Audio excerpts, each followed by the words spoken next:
There's a young man who's a construction worker, and he's working on the construction of a masjid, of a big grand mosque. And at the completion of the construction of this masjid, the sultan who ordered the construction of the masjid, he wanted all of the construction workers to leave. And the reason is because his daughter had asked him, this is the princess, the sultan's daughter, she made a special request that after the construction of this big beautiful grand masjid is finished, she wanted to be the first one to go into that masjid and pray 2 rak'ahs in the musalla with no one else there. So this was the request of the princess. So as the masjid is finished, the construction workers leave, and this one construction worker, he was falling behind. He was late, and he didn't realize that everyone else had already left, and they had allowed the princess into the masjid to go pray. So as he's leaving, he catches a glimpse of the princess inside the musalla of the masjid praying 2 rak'ahs of nafl. And the scene was just so incredible to him. It was such an amazing scene. And he basically just fell in love with the princess. It was just a very beautiful image to him, and he fell in love with her. And it became more than that. He became infatuated with her. So when he came home, he told his mother about what had happened, and he said, you have to go to the sultan and ask for the princess's hand in marriage. And the mother said, I can't do that. You're a construction worker. No one's like, the sultan's not going to have his daughter marry you. But this construction worker became infatuated. He couldn't work. He couldn't think. He couldn't eat. He couldn't sleep. He was just in a miserable state. And the mother, out of fearing for her son and his well-being, she realized that if she doesn't do something, he may die because he's refusing food and water at this point.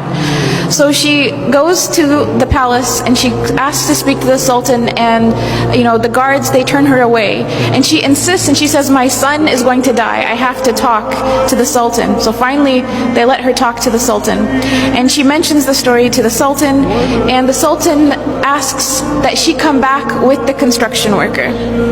So they come back together, and he tells the construction worker, after everyone leaves the masjid at nighttime, after Isha prayer, you have to come and pray qiyam in this masjid for 40 nights. If you come and pray qiyam in this masjid for 40 nights straight, I will let you marry my daughter. And he said, there will be someone there to make sure that you come, and if you miss a day, we'll know about it. So in 40 days, if you fulfill your end of the bargain, I will let you consider my daughter for marriage. So the construction worker is excited. This is a chance at life. So he goes the first day and he prays qiyam in the masjid after everyone leaves. And he goes the second day and the third. And after a few weeks, he notices that he's getting better.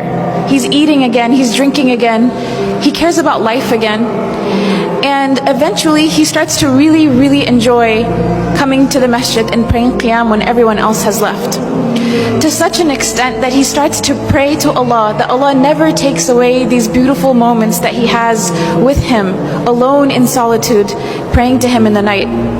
So 40 days pass, 50 days pass, 60 days pass, 70 days pass, and eventually the sultan asks to see the construction worker. And he says, how come you didn't come see me? You fulfilled your end of the bargain. You prayed all 40 nights. We saw that you prayed. How come you didn't come and see me? And the construction worker turns to the sultan and he says, before I saw your daughter, my heart was empty. And the first thing of beauty that my heart was exposed to was your daughter.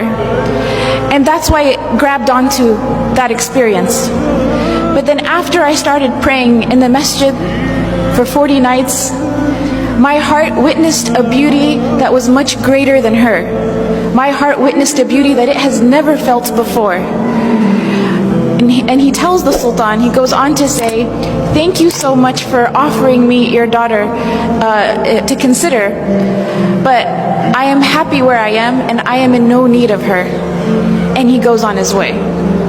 And he doesn't marry the princess because he had found a love and a beauty and a happiness that was much greater than just seeing the princess that one time.